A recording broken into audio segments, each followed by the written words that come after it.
अस्सलाम वालेकुम दोस्तों, पाकिस्तान की साउथ अफ्रीका के खिलाफ वनडे सीरीज के लिए एक ब्रेकिंग न्यूज आपके साथ शेयर करनी है। बाय द वे, एक ही ब्रेकिंग न्यूज के दो पार्ट हैं। पहली ब्रेकिंग न्यूज औरंगजेब साहब आपको देंगे और आपके लिए ये वो खबर है जिसका कई दिनों से इंतजार किया जा रहा था कि पाकिस्तान की वनडे टीम के अंदर कौन सी बड़ी तब्दीली हो सकती है।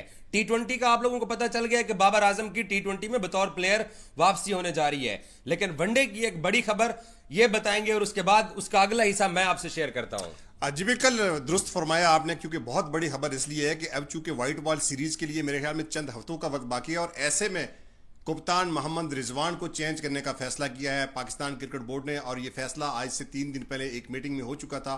मौसम रजा नकवी साहब जो कि अमेरिका के दौरे पे आज वहां पर रवाना हो चुके हैं और उनकी वापसी या 20 तारीख को जो स्क्वाड जो अनाउंस किया जाएगा उसमें उसके साथ नए कप्तान का भी ऐलान किया जाएगा। और मैं बताता हूं, ठीक है, मैं आगे नहीं जाता।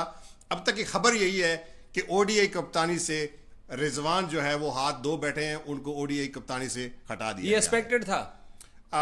मुझे इतनी जल्दी तो नहीं लग रहा था कि शायद इस सीरीज के अंदर ऐसा होगा। ऐसा लग रहा था कि शायद ये सीरीज देखेंगे, अगर रिजल्ट वैसे ही आते हैं जैसे वेस्ट इंडीज के अगेंस्ट ओडीआई सीरीज में आए थे तो फिर मुझे लगता है कि शायद उनको हटा दिया जाता। लेकिन बड़ी खबर ये है, इससे भी बड़ी खबर ये है कि ना तो बाबर आजम ओडीआई के कप्तान है और ना सलमान अली आगा ओडीआई के कप्तान है, तो आखिर है कौन?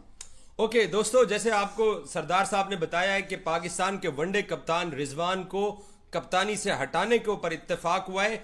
और दूसरी बड़ी ब्रेकिंग न्यूज ये है कि वनडे के पाकिस्तान के जो अगले कैप्टन हैं वो ना तो सलमान अली आगा है, ना फखर जमान है, ना बाबर आजम है। और रिजवान की तो कप्तानी वैसे ही चली गई है। पाकिस्तान क्रिकेट बोर्ड की जो टॉप मैनेजमेंट के जो बड़े हैं उन्होंने शाहीन शाह अफरीदी को बतौर वनडे कप्तान मौका देने के ऊपर इत्तेफाक किया है। ये अब तक की इत्तलात हैं, हमारे जराए ये कंफर्म करते हैं कि शाहीन शाह अफरीदी वनडे में रिजवान की जगह पाकिस्तान के अगले कप्तान बनने जा रहे हैं। इसका फैसला, जैसे औरंगजेब ने बताया आपको, कि चेयरमैन पीसीबी गैर मुल्की दौरे के ऊपर है और जैसे ही वो वापस आएंगे या अगले 2 दिन के अंदर भी 3 दिन के अंदर भी पाकिस्तान के नए कप्तान का ऐलान कर दिया जाएगा।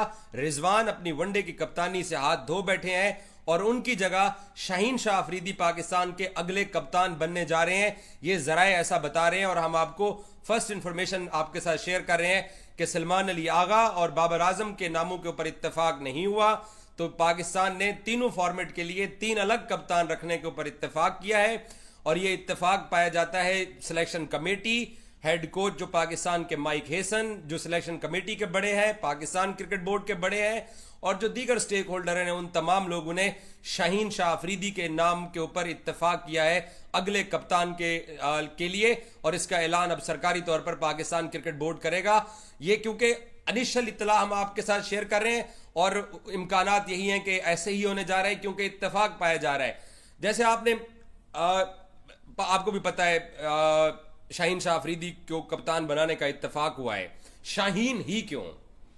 देखिए, शाहीन इसलिए कि वनडे की कप्तानी आपने दी थी सलमान अली आगा को, वो उस तरह का डिलीवर नहीं कर सका जिस तरह से टी20 की कप्तानी आपने उनको दी थी।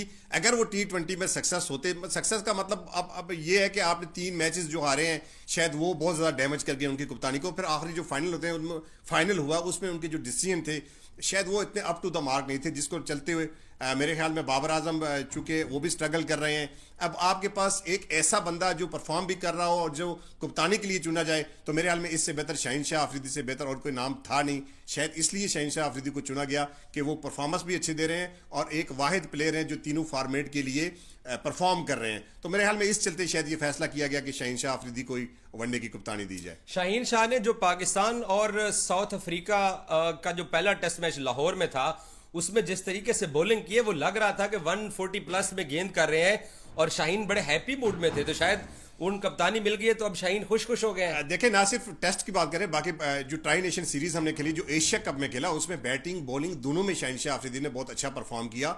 और फिर आखिरी मैच में जिस तरह उन्हें रिवर्स स्विंग किया और जो टेस्ट मैच को जो टर्निंग पॉइंट था मेरे ख्याल में आखिरी रोज चौथे रोज, वो शाहीन शाह अफरीदी की बॉलिंग थी। तो ऐसे परफॉर्मर को मेरे ख्याल में लाना जस्टिफाई करता है, क्योंकि अगर सलमान अली आगा को आप ओडीआई में लाते तो फिर थोड़ा सा क्वेश्चन मार्क जरूर होता है कि जो बंदा टी20 में सक्सेसफुल नहीं है उसको आप ओडीआई में कैसे लेके आगे। बाबर आजम अगेन स्ट्रगल कर रहे हैं, उनको सक्सेसफुल का ना बोलें, उसने ट्राई नेशन का फाइनल जीता है और उसने एशिया कप के फाइनल में आपको ले गए हैं। आप ये कह सकते हैं कि पाकिस्तान क्रिकेट बोर्ड ने अपने सारे ऑप्शन खुले रखने का फैसला किया है। चलिए ठीक, यकदम अदम एतमाद मत करें।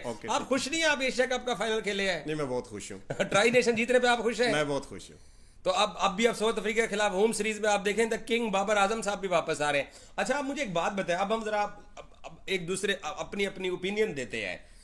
रिजवान, चलो ठीक है, आगा को वनडे कप्तानी की असाइनमेंट पाकिस्तान क्रिकेट बोर्ड ने देनी थी, नहीं दी है, उसको T20 के ऊपर महदूद रखा है। आगे वर्ल्ड कप भी आ रहा है, चलो उसके ऊपर वो फोकस करे।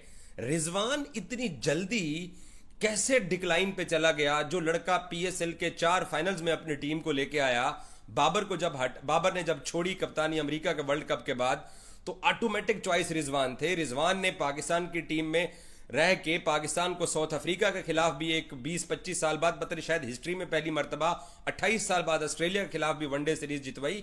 तो एकदम से रिजवान के नंबर ऐसे कैसे कम हुए? देखिए, बिहाइंड द सीन जो है ना, बहुत सारी चीजें चल रही हैं। ये हाल ही मैटर नहीं करता कि आपकी परफॉर्मेंस कैसी है, क्योंकि आपने देखा होगा कि जब वनडे के लिए रिजवान को कप्तान चुना गया था तो उनके साथ T20 को भी कप्तान चुना गया था। सलमान अली आगा को इसलिए किया गया था कि उनको ग्रूम करेंगे और उनको तैयार करेंगे। जब ये अनाउंसमेंट की थी तो उस वक्त सलमान अली आगा T20 के कप्तान नहीं थे। जिम्बाब्वे के अगेंस्ट रिजवान जब रेस्ट कर रहे थे तो वो कप्तानी के लिए आए थे। तो मेरे ख्याल में ये रिजवान की परफॉर्मेंस के साथ साथ बिहाइंड द सीन्स, क्योंकि जो 3-4 बड़ों की आपस में लड़ाई थी, बाबर आजम, शाहीन शाह अफरीदी, रिजवान, वो जो म्यूजिकल चेयर का खेल खेला गया, मेरे ख्याल में उसमें बहुत ज़्यादा जो चीज़ें थी वो क्रिकेट बोर्ड शायद उन प्लेयर्स को बैक नहीं कर रहा जो कप्तानी के पीछे पड़े हुए थे या जिन्होंने कप्तानी के पीछे थोड़ी बहुत लॉबिंग की। रिजवान पे एक इल्ज़ाम ये भी लगाया जाता है कि अपनी कप्तानी के लिए उनने टीम के अंदर ग्रुपिंग की और टीम के अंदर बहुत ज्यादा लॉबिंग की, तो शायद इस वजह से वो चीजें रिजवान की कप्तानी को लेके डूबी हैं। अदरवाइज अगर परफॉर्मेंस आप देखें तो जिस तरह आपने गिनवा दिया कि एक आखिरी ODI जो सीरीज हुई है वेस्ट इंडीज के अगेंस्ट, उसमें शायद वो परफॉर्मेंस उनकी नहीं थी। बाकी तो जैसे आपने कहा ऑस्ट्रेलिया के खिलाफ, साउथ अफ्रीका के खिलाफ जिस तरह हमने सीरीज जीती तो परफॉर्मेंस इतनी बुरी भी नहीं थी। तो मेरे ख्याल में क्रिकेट के अलावा जो दीगर चीजें थी शायद वो बहुत ज्यादा मैटर कर गई। मैं आपको कुछ समझाता हूं। न्यूजीलैंड का टूर जो पाकिस्तान ने किया, बतौर कैप्टन रिजवान वहां पे गए, वहां रिजवान ने हाथ खड़े किए हुए थे। आखिरी जो प्रेस कॉन्फ्रेंस थी, मैं अकेला पाकिस्तानी जर्नलिस्ट था, सारे ही मैंने उर्दू में सवाल किए। 6 मिनट की प्रेस कॉन्फ्रेंस है। उस प्रेस कॉन्फ्रेंस के अंदर रिजवान की बातों से लग रहा था कि जो लोग जिम्मेदार हैं, जो लोग फैसले कर रहे हैं, उनको भी अपने ऊपर रिस्पॉन्सिबिलिटी लेनी चाहिए। उनका इशारा सेलेक्टर्स की तरफ था, आकिब जावेद की तरफ था। और दूसरा, फिर चैंपियंस ट्रॉफी में भी रिजवान ने पाकिस्तान के लिए कप्तानी की थी, तो चैंपियंस ट्रॉफी में भी आप पहले राउंड से निकले थे। तो कहीं ना कहीं जो टीम को लेके आगे चलने के जो मामलात थे, एक बात तो तय थी कि जब रिजवान T20 से औरंगजेब उतरे थे, और उतरे कैसे थे, उसने ऑस्ट्रेलिया के खिलाफ खुद को ही ड्रॉप कर दिया। तीसरा मैच था, बतौर कप्तान उसने खुद को, अपने आप को ड्रॉप कर दिया। तो मुझे लगता है कि कहीं ना कहीं पाकिस्तान क्रिकेट बोर्ड को भी एहसास हुआ और रिजवान को भी एहसास हुआ कि ये ओहदा उनके लिए नहीं था। देखिए, ये चीज़ें तो दुरुस्त है कि रिजवान जो है वो कप्तानी के इख्तियारात को लेके तो नाखुश थे, क्योंकि टीम सिलेक्शन प्लेइंग 11 में उनकी मेरे ख्याल में मर्जी शामिल नहीं होती थी। क्योंकि चैंपियंस ट्रॉफी के लिए मुझे खुद पता है कि रिजवान ने खुद आमर जमाल से रब्ता किया था कि आप हमारी टीम सिलेक्शन का हिस्सा हो गए, आप जल्द अज जल्द यहाँ पे आ जाएं, या ये खुशखबरी उन्होंने खुद सुनाई थी। और आमर जमाल जैसे ही लैंड किए पाकिस्तान में, अनाउंस होने से कुछ देर पहले राना फहीम अशरफ का नाम आ गया था। तो टीम सिलेक्शन को ले लें, प्लेइंग 11 को ले लें, तो उसमें बज़ाहिर ये साफ नजर आता था कि रिजवान खुश नहीं है, या उनकी मर्जी ना तो प्लेइंग 11 में शामिल थी, ना सिलेक्शन टीम सिलेक्शन के वक्त उनकी कोई राय ली जाती थी। तो इस पे वो तो क्लियरली नाखुश थे। जैसे प्रेस कॉन्फ्रेंस का आपने एक हवाला दिया उनके, उसके अलावा रावलपिंडी में भी एक प्रेस कॉन्फ्रेंस की जिसमें मैं भी मौजूद था, उस पर भी उन्होंने इसी तरह का इजहार किया था कि ये तो मेरी इनपुट जो है वो सिर्फ मैदान के अंदर थी, मैदान के बाहर क्या होता है, टीम कहाँ सेलेक्ट करता है, कौन सेलेक्ट करता है, इसका मुझे नहीं पता। इसका सवाल आप उनसे करें जो ये टीम सेलेक्ट करते हैं। तो जब आपका एक स्टैंडिंग कप्तान ऐसे स्टेटमेंट दे दे कि मेरा इख्तियार ही नहीं है टीम सिलेक्शन में या प्लेइंग 11 में, तो डेफिनेटली जो पीछे बैठने वाले जो सरकर्दा लोग हैं वो फिर इस बात का नोटिस तो लेंगे, और उस बात का नोटिस उन्होंने यही लिया कि रिजवान को आज अपनी कप्तानी से हाथ धोने पड़े। तो रिजवान, आपको लगता है कि रिजवान, इसलिए रिजवान को छोड़नी पड़ी, कप्तानी हटानी पड़ी? मेरा जाती ख्याल ये है, मैं रिजवान की कप्तानी के एनालिसिस अगर करूं ना, तो रिजवान जिस तरह का कैप्टन रिजवान से तवक्को की जा रही थी, वो, क्योंकि मैंने एग्जांपल दी PSL में मुल्तान के लिए 4 इवेंट्स के अंदर सक्सेसफुल कैप्टन एक तरफ शाहीन अफरीदी और एक तरफ रिजवान हुआ करते थे। लेकिन इंटरनेशनल जब रिजवान को कप्तानी मिली तो T20s में तो बहुत दूर दूर तक हम चले गए थे। शायद यही वजह है कि उनको अपना अब जो है, जैसे पीसीबी में सुनने में आ रहा है कि इत्तेफाक हुआ है कि जो उनको हटाया जाए और शाहीन को लगाया जाए, तो कहीं ना कहीं वो खुद भी जिम्मेदार है। देखिए औरंगजेब, दूसरों पर डाल के खुद को बचाना भी तो एक क्रिकेट बोर्ड, आपको पता है, इदारा होता है। इदारे ने तो बाबर आजम, नसीम शाह, शाहीन शाह, इन सबको ड्रॉप करके मुल्तान से घर भेज दिया था। दुरुस्त कहा आपने। इसमें सारी चीजें, मैंने आपको कहा ना कि बिहाइंड द सीन बहुत सारी चीजें चल रही थी। एक सिर्फ ये वजह नहीं थी कि उनका सिलेक्शन में इंपोर्ट नहीं था या उनका टीम में इंपोर्ट नहीं था, उनकी परफॉर्मेंस अपनी भी ऐसी थी कि उसको लेके कंटिन्यू नहीं किया जा सकता था। जैसे लास्ट परफॉर्मेंस उन्होंने वेस्ट इंडीज के अगेंस्ट दी, जैसे T20 में उन्होंने खुद को ड्रॉप कर दिया था। तो ये सारी चीजें तो चल रही थी। परफॉर्मेंस एक तो होता है कि सब कुछ आपके अगेंस्ट चल रहा है, आपकी परफॉर्मेंस अच्छी है, तो फिर भी होता है कि आप कंटिन्यू कर सकते हैं। रिजवान का मसला यह था कि किसी मामले में भी वो सर्वाइव नहीं कर सके, क्योंकि ना तो उनकी परफॉर्मेंस थी, ना सिलेक्शन कमेटी, ना चेयरमैन के साथ उनके ऐसे ताल्लुकात रहे जिसकी बिना पर उनका शायद एज ए कप्तान कंटिन्यू करना मुश्किल था। मेरे ख्याल में लास्ट जो वेस्ट इंडीज की सीरीज हुई, शायद उससे पहले ये फैसला हो जाना चाहिए था कि Rizwan as a captain continue नहीं करेंगे। इससे सीरीज से पहले भी बहुत ज्यादा बातें सुनने में आ रही थी कि शायद सलमान अली आगा को T20 का कप्तान बनाया जाए। बहुत सारी जगहों पे चल गया था, मगर उनका स्क्वाड देख के आज बड़ी ज्यादा खुशी हुई है। मतलब आप कह रहे हो कि दिल चूर चूर हो गया, मतलब दिल में खुशियां आने लग गई हैं जब मैंने। Very good decision by the way.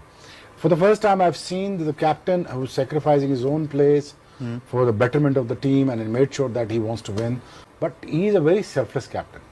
और मुझे खुशी हुई देख के for the first time कि कप्तान रख रहा है टीम को पहले और कह रहा है यार कि टीम जीतते, बच्चों को बनाते हैं, टीम बनाते हैं, बाकी मेरी जगह अल्लाह की मर्जी। बिल्कुल ऐसे ही। जो बाजीत की बात है ना, सिंपल क्रक्स में जो कह रहा है 11-11 बैटिंग कर लो और उसमें से जो 6 कट फॉर रोल बॉलर्स हैं, बॉलिंग भी करो और बैटिंग भी करके देखो।